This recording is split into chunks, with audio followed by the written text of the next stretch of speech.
começa falando de Flamengo, com os caras que arrasaram e que estão direto desde 2019, sempre resolvendo a parada. Arrascaeta e Bruno Henrique, um gol para cada um. O do Bruno Henrique no finzinho foi o de número 101 dele pelo clube. Esses 100 gols com a camisa do Flamengo já vale por tudo que conquistei aqui no clube. O que vier agora é lucro. Eu fico feliz de cada vez mais estar deixando meu nome na história do clube. É ídolo que chama, né? E o gol do Arrascaeta transformou o uruguaio no segundo maior artilheiro estrangeiro do Flamengo, com 76 gols. Ele só perde pro argentino Doval. Lembra dele? Fez 94. Desse aí ainda dá para chegar, hein? A gente tem que ir passo a passo, pensar jogo a jogo, como o Filipinho fala, descansar para a próxima final. Vitória e Flamengo no Barradão. É um jogo historicamente difícil. Chato jogar lá em Salvador. A torcida faz pressão, o estádio é um pouco acanhado. Feliz por voltar a jogar, ajudar meus companheiros. Um campo que sempre é difícil. Como ano passado também a gente teve que brigar muito para ganhar o jogo.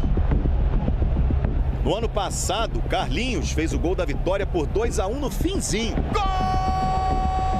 E nos últimos 6 jogos lá, esse placar se repetiu em 5. Ontem o Flamengo pressionou desde o início. Com 4 minutos já teve chance boa do Gerson. Espalma o goleiro! Depois do Cebolinha, pra fora! O time passou o primeiro tempo empilhando chances. Flamengo aperta Juninho no travessão! Mas o gol não saiu. Só veio aos 16 da segunda etapa. Um lance bonito da Arrascaeta, que começou meio feio, errou o passe, mas foi atrás do Janderson, recuperou a bola. O Janderson, ó, isolado, ele perdeu.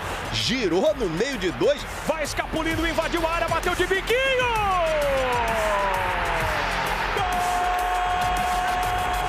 Numa genialidade que poucos têm. Lembrou o Ronaldo na Copa de 2002, também o Romário em 94. Às vezes quando eu estou concentrando, fico vendo goleadores, mas eu já vi Romário fazer muitos goles também de biquinho. Mas já falamos, né? Pegar o Vitória no Barradão é difícil. Quando ganha, é apertado. A torcida faz diferença.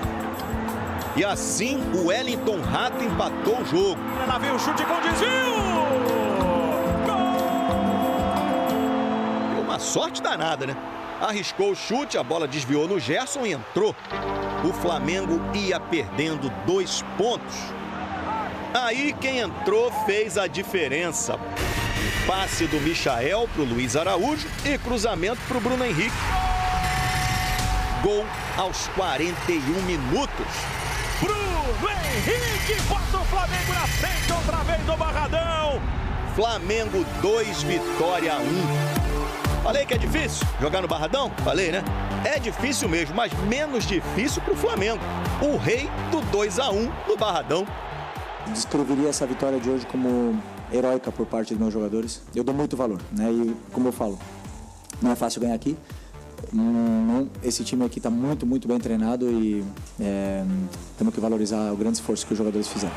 Hora de falar sobre o Flamengo já na busca por um substituto para o Wesley e um nome que agrada demais a José Botto, o homem forte do futebol no rubro-negro é Vinícius Tobias. Jogador de 21 anos de idade, brasileiro, revelado no Internacional e que pertence ao Shakhtar Donetsk. Ele havia sido comprado do Colorado por 7 milhões de euros quando José Botto era o diretor esportivo do Shakhtar. Acabou sendo emprestado para o Real Madrid, onde jogou no Real Madrid B. Voltou para a Ucrânia e por lá tem desempenhado bem. São 16 partidas e 6 assistências na atual temporada. Posso assegurar que o Botto gosta do Vinícius Tobias, entende e vê no atleta um potencial tão grande quanto o do Wesley, mas contratá-lo do Shakhtar vai ser a operação das mais complicadas. Os 7 milhões de euros investidos lá atrás certamente se multiplicaram. Hoje, para tirar o jogador de lá, haverá a necessidade de um investimento muito superior a 10 milhões de euros. E é aí que entra a dificuldade rubro-negra na contratação desse atleta.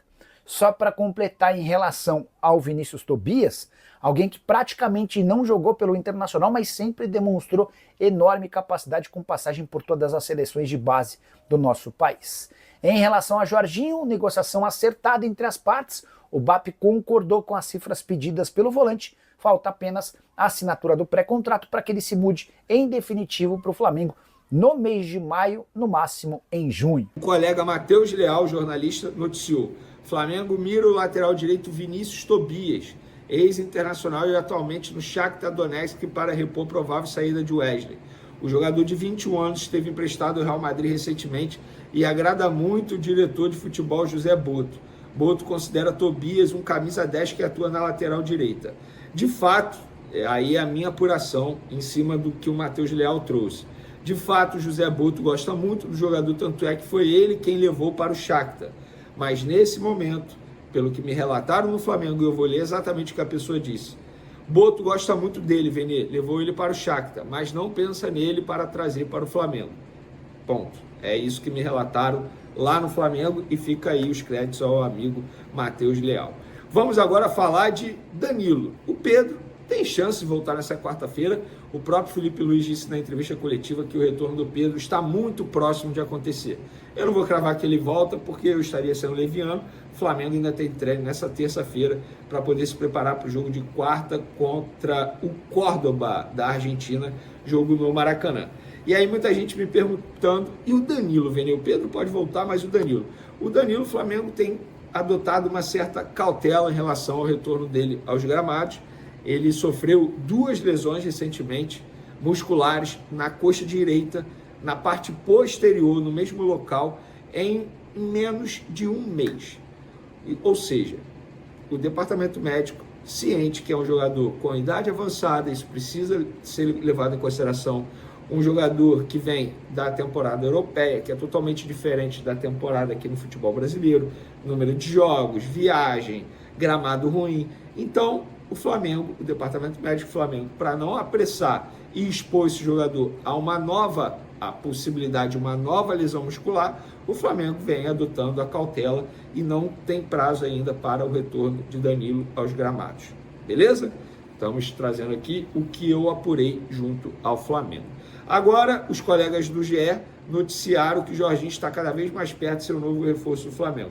Algo que eu, e particularmente assim, venho fazendo um bom trabalho em cima disso. Inclusive, quando muita gente tentou desmentir da reunião dos empresários do jogador aqui no Rio de Janeiro, reunião do jogador por videoconferência com Felipe Luiz, com José Boto, enquanto muitos tentaram desmentir, nós aqui estávamos dizendo a verdade, tal como o colega Paparazzo Rubro-Negro em todas as suas redes sociais, a colega Raíssa Simplício também, e agora o GE trouxe a informação. O presidente BAP aceitou as condições do negócio e o clube acertou os valores com o volante. A bola agora está com o jogador e o Rubro-Negro aguarda retorno para bater o martelo. O staff de Jorginho prioriza o Flamengo, mas não fechou as portas para outras propostas. Por isso, acredita-se que o jogador ainda não deu a resposta final. Com o acordo encaminhado, Jorginho ainda precisará negociar sua liberação com o Arsenal. O contrato vai até 30 de junho, mas as partes não veem problemas em encerrar o vínculo antes para o atleta se apresentar ao Fla antes do Super Mundial. Gente, eu vou ser sincero, pelo que eu venho acompanhando, pelo que eu vi do José Boto em entrevista aqui ao canal Vene Casagrande, a dúvida não é nem se ele vai assinar com o Flamengo, a dúvida é, ele vai conseguir a liberação para se apresentar ao Flamengo antes do Super Mundial? Essa para mim é a dúvida. E caso não consiga, também não vejo o menor problema. Gente, ele está em reta final de temporada, não tem por que apressar para ele ser muito utilizado no Flamengo. Isso precisa ser botado na ponta do lápis para que o jogador não sofra lesões musculares, tal como acontece com Danilo nesse momento. Então, não precisa ter pressa. É óbvio que se o jogador ficar à disposição mais rápido para o técnico Felipe Luiz, óbvio que é melhor. Mas caso não aconteça e seja depois do dia 30 de junho, nenhum problema. Gente, o Gonzalo Plata chegou em setembro do ano passado, vocês vão se lembrar disso. O Alcaraz chegou, sei lá, em agosto.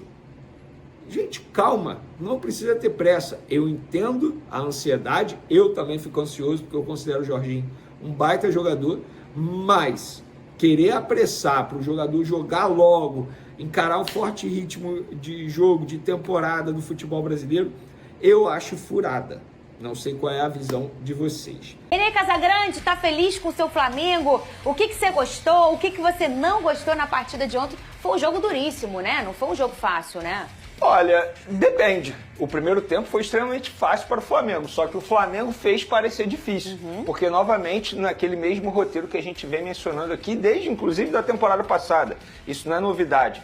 Desde a ausência do Pedro, na verdade, a quantidade de gols perdidos pelo Flamengo. Só que isso tem sido pior nessa temporada, porque o Flamengo tem criado mais oportunidades, mas não consegue botar a bola na rede. E eu falo, no Campeonato Carioca pode até não fazer muita falta, mas no Campeonato Brasileiro, em determinado momento, vai fazer falta. Contra o Internacional, eu acho que fez muita falta, tanto é que o Flamengo conseguiu ficar apenas no empate. Ontem poderia ter feito falta, só que aí tem a estrela do Bruno Henrique. O Flamengo fez um bom jogo. Repito, no primeiro tempo o Flamengo massacrou o Vitória. Não é nenhum exagero dizer que antes dos 15 minutos iniciais o Flamengo poderia estar vencendo ali por 2-0. Foi um bom jogo. As características do Flamengo com o técnico Felipe Luiz, transição rápida, saída de bola perfeita, sobretudo com o Léo Ortiz, Flamengo criando boas oportunidades, Arrascaeta voltando a jogar bem fisicamente, o Juninho tendo oportunidades, mas não conseguindo botar a bola na rede. O Flamengo fez um bom jogo, só que tornou a partida difícil por conta disso. Quantidade de gols perdidos novamente, mesmo roteiro de sempre. E o gol do Vitória, se a gente for olhar o lado positivo, não foi um gol que o Flamengo deu mole, que o Vitória trabalhou a jogada e conseguiu furar o setor defensivo do Flamengo. Muito pelo contrário, foi uma bola de sorte ali. Uma bola finalizada de longe pelo Wellington Rato, a bola acabou desviando em Gerson, enganou o goleiro Rossi e a bola entrou. Só que, novamente, tem a estrela do Bruno Henrique. Nos minutos finais, o Bruno Henrique conseguiu fazer esse gol extremamente importante para o Flamengo. Vencer o Vitória lá pode parecer fácil, mas não é. Não é. Tanto é que o Vitória, em determinado momento, poderia ter conseguido fazer o segundo gol ali, quando já estava 1-1, o Rossi fez uma boa defesa. Só que eu gostei da partida do Flamengo. O Flamengo foi muito bem dentro de campo. Repito, os jogadores fazendo tudo que o Felipe Luiz pede para fazer. Só que falta um homem-gol. Esse homem-gol está muito próximo de retornar, que é o Pedro. E o Flamengo continua colecionando gols perdidos. Em um determinado momento, isso pode fazer muita falta, Fernandinha. Ô, Lucas Pedrosa, é um detalhe que o Vene traz sempre aqui, e eu acho que todo mundo já percebeu realmente com a ausência do Pedro, que já tem tempo, né? Mas com esse futebol tão intenso que o Flamengo desempenha com o Felipe Luiz, é tudo muito impecável ali, defensivamente, coletivamente, intensamente. O Flamengo funciona de uma forma assim espetacular, mas realmente fica faltando esse detalhe do gol, né? Porque se fosse uma partida de muitos gols, seria um grande espetáculo. Mas fica faltando aquela questão da bola balançar a rede, Pedrosa. Boa tarde, Fernanda, Vene, galera de casa, boa tarde a todos. Eu acho também que o Flamengo jogou bem, principalmente no primeiro tempo, fez um jogo bem superior ao Vitória, que tinha um coletivo, para mim, muito bagunçado, coisa que eu não esperava do Vitória com o Carpini, que tem passado seu pior momento aí, digamos assim, à frente do Vitória. Que é um bom treinador, né? É um bom treinador, Pedrosa? é um bom treinador, mas a equipe dele ontem mostrou muita facilidade para ser penetrada pelo Flamengo. O Flamengo também conseguiu criar boas oportunidades. E aí o que fez a grande diferença, além do craque que é o Arrascaeta, foi o banco do Flamengo. Porque quando entra o Bruno Henrique, quando entra o Plata, quando entram outros jogadores também que são muito importantes, como o Luiz Araújo, eu já brinquei aqui até que o Luiz Araújo é jogador de segundo tempo, né? Porque quando ele começa, ele não começa tão bem. Mas no segundo tempo, quando ele entra, e ontem ele entrou e participou do gol do Bruno Henrique, então acho que o Flamengo fez uma boa partida novamente, vencer lá é muito difícil, recuperou os pontos que foram deixados em casa, porque empatou com o Internacional na ida, e aí essa é a grande questão. Quando você pega um time como o Internacional e você perde tantos gols, você é punido. Porque o Internacional, além de conseguir o empate, porque já tinha feito 1-0, mas foi um empate em que o Internacional também conseguiu se defender. Já no segundo jogo, eu acho que o Flamengo conseguiu também aproveitar a fragilidade do Vitória, que é uma equipe muito pior do que a do Internacional, e fez o segundo gol com o Bruno Henrique, somando os 3 pontos. Uma equipe que pensa em ser campeã brasileira não pode pensar em perder pontos lá no Barradão contra o Vitória, com todo o respeito ao Vitória. E o Flamengo fez o seu dever de casa, na minha visão, na verdade, seu dever fora de casa, e por isso a equipe conseguiu somar mais 3 pontos, chegando a 4, um jogo bom do Flamengo, que falta essa letalidade, mas não dá pra ficar dependendo só do Pedro, porque assim, como que vai voltar o Pedro? Ninguém sabe. O Pedro vem de uma lesão de LCA. O Flamengo tem que ser mais efetivo mesmo sem o Pedro. E talvez o Bruno Henrique seja um cara que possa ser o grande substituto do camisa 9, na minha visão. E tem sido até aqui na temporada, Exato. né? Ó, a gente vai ver o que o Felipe Luiz disse após essa partida. Eu viria essa vitória de hoje como heróica por parte dos meus jogadores. Foi uma viagem, quem viajou lá para Venezuela sabe, e alguns torcedores, muitos torcedores viajaram junto com a gente, também sabem o difícil que foi essa viagem, mas é uma vitória heróica onde eu dou muito valor, né? E como eu falo, não é fácil ganhar aqui. Esse time aqui está muito, muito bem treinado e temos que valorizar o grande esforço que os jogadores fizeram. Heróica, ele usou essa palavra. Você concorda, Vene Casagrande? Você achou que foi heróica essa vitória lá no Barcelona? Eu acho que diante do contexto, pelo que o Felipe Luiz explicou nessa entrevista coletiva, podemos sim considerar heróica. E quem sou eu para discordar do técnico Felipe Luiz, que ele vivenciou de perto ali tudo que o Flamengo passou diante dessas dificuldades para jogar contra o Deportivo Táchira. Depois viajou, o Flamengo só fez um treino, né? Isso precisa ser dito, que foi na atividade sábado. Sexta-feira inteira o Flamengo passou viajando, retornando ao Brasil depois de uma viagem difícil para a Venezuela. Então, se o Felipe Luiz está caracterizando como uma vitória heróica, quem sou eu para discordar? Óbvio que ali no jogo, muita gente esperava que fosse ser mais fácil, eu repito. O Flamengo teve muitas oportunidades, mas acabou desperdiçando essas oportunidades e teve que utilizar do talento do Bruno Henrique no finalzinho. Essas dificuldades de fazer gol, inclusive, dificulta a vida do próprio Felipe Luiz. Porque eu tenho certeza que se o Flamengo tivesse feito um placar já no primeiro tempo, ele já poderia ter pensado em algumas substituições, já pensando no próximo duelo, ou seja, preservando alguns jogadores. E a gente pôde ver também que quando o Gerson está em campo, facilita muito a vida dos demais atletas, do Arrascaeta, porque o Flamengo, nos últimos jogos, não teve o Arrascaeta, não teve o Gerson, os dois principais jogadores no meio de campo. Quando o Arrascaeta não consegue fazer a função dele, o Gerson consegue fazer a função dele. Então, esses dois jogadores são peças cruciais e a gente tem que falar do gol do Arrascaeta, né? Um gol de... É o próximo assunto. Agora, Vene. Vamos falar agora. Olha só, com esse gol que o Arrascaeta fez, que o Vene acabou de falar, ele se tornou o segundo maior artilheiro estrangeiro da história do Flamengo, com 76 gols. Ele ultrapassou o paraguaio Benítez e está atrás apenas do argentino Doval, que marcou 94 gols pelo rubro-negro. E não é difícil ele pegar essa marca, não. O Lucas Pedrosa e Vene Casagrande, quero os dois comentando aí, põe no meu telão. A gente estava falando o quê? Foi na sexta-feira, Vene, sobre o custo-benefício, né, do Arrascaeta, a questão de quanto ele vale, e a gente já percebeu que para a temporada, fisicamente, ele não vai entregar 100%, porque você comentou outro dia, né, Pedrosa, há 2 anos, que a gente não vê o Arrascaeta de uma forma regular, fisicamente e clinicamente também. Mas isso aí, eu acho que vale qualquer salário, hein, Pedrosa? Vale qualquer salário hoje. A questão que a gente sempre comenta aqui é sobre a questão da renovação. Vai dar mais 3 anos para um jogador que há 2 anos não consegue fisicamente performar?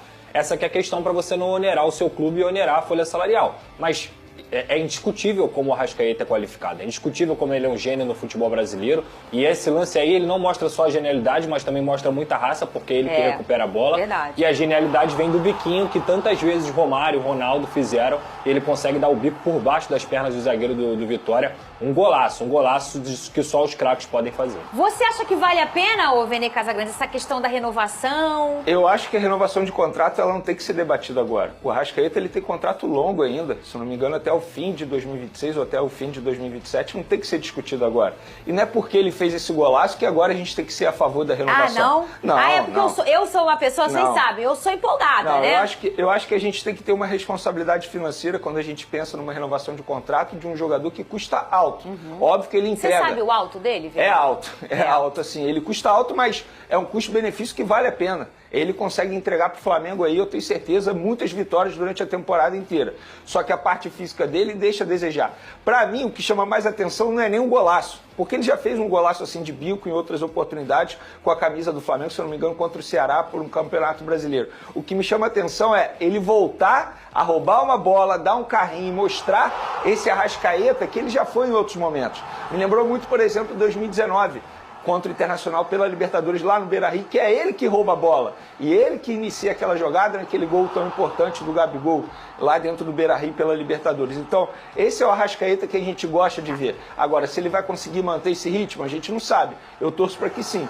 Porque, repito, quando o Arrascaeta está bem dentro de campo, dificilmente o Flamengo não consegue jogar bem. Sim. Ele é gênio, ele mostra mais uma vez que ele é gênio. Agora, debater a renovação de contrato dele agora, na minha visão, no meu ponto de vista, é um pouco precoce. Cedo, né? É porque realmente falta muito, né? Se for até final do ano que vem, olha quanto tempo falta. E eu tava assistindo ao jogo, Na hora que ele rouba a primeira, é o eita atrás de eita, né, ô Pedrosa? Eu falo, eita, aí eu já tô, nossa, aí quando ele faz, agora. Cara, ele pensa disse, muito na frente, assim. Se ele não dá de bico, ele ia achar alguém com certeza. Ele ia achar alguém. É muito diferente, cara. Mas ele fez o mais genial, né? Com Porque certeza. isso é coisa de gênio. Ele é Não gênio. é qualquer Não, um que faz esquece, pô. esse tipo de gol. Repara que tem 4 caras em torno dele. Quando ele começa a entrar na grande área, olha, ele vai entrar na grande área. 1, 2, 3, 4 e um quinto aqui na sobra. Era todo mundo em volta dele e era o famoso recurso, né? Falar em recurso, vocês acham que É isso aí, nação rubro-negra, tem muitas novidades. Eu tô chegando com tudo na noite dessa segunda-feira para atualizar vocês sobre as principais informações do nosso clube de regatas do Flamengo, nosso amor. Flamengo já tem um substituto ideal para o lateral direito, o Wesley, que se trata de Vinícius Tobias. Já teve passagem pelo Real Madrid, hoje em dia está no Shakhtar, muito bom de bola. Flamengo acredita que esse jogador poderá ser o substituto ideal do Wesley, né, para o restante da temporada, tendo em vista que o José Boto, junto com o Mbappé, já sabe que o Wesley irá para a Europa no meio da temporada, possivelmente depois do Super Mundial de Clubes. Essa é a ideia do Flamengo, negociar o Wesley depois do Super Mundial de Clubes, e durante está acontecendo a competição, a ideia do Flamengo é já trazer esse cara que vocês estão vendo na tela aí, Vinícius Tobias, que foi revelado pelo Internacional, muito bom de bola, teve uma passagem pelo Real Madrid, né, B, né, aquele Castilha, né, foi para o Shakhtar, está lá até hoje, muito bom de bola, e não para por aí. Flamengo tem interesse em contratar um meio-campista para jogar ali no lugar do Arrascaeta, que se trata do Paraguai, jovem Paraguai, Júlio Enciso, que hoje está no Brighton da Inglaterra, muito bom de bola, um cara que bate muito bem de fora da área, e é esse estilo de jogador que o Flamengo não tem, né? Poucos jogadores do Flamengo batem de fora da área, então assim, o Júlio Enciso é um cara que tem muita técnica batendo de fora da área, é só pegar aí nos melhores lances dele com a camisa do Brighton, e faz muito gol de fora da área, e isso é importante, serve aos companheiros, rápido, habilidoso. Então assim, o Flamengo tem interesse nesse jogador, e o Flamengo também analisa outro nome, esse aí, vou colocar aqui pra vocês na tela, muito bom jogador também. Então por isso que eu sempre peço pra vocês, se inscreva no canal. O outro nome, né, outro meio campista que o Flamengo também tem interesse, joga na Inglaterra, né, muito bom de bola, canhoto. Então assim, eu quero saber de vocês, seria uma boa ver o Vinícius Tobias com a camisa do Flamengo, sim ou não? Deixa aqui nos comentários pra gente estar debatendo sobre esse grande assunto. Eu tô indo nessa, se inscreva no canal, deixa o like e até a próxima!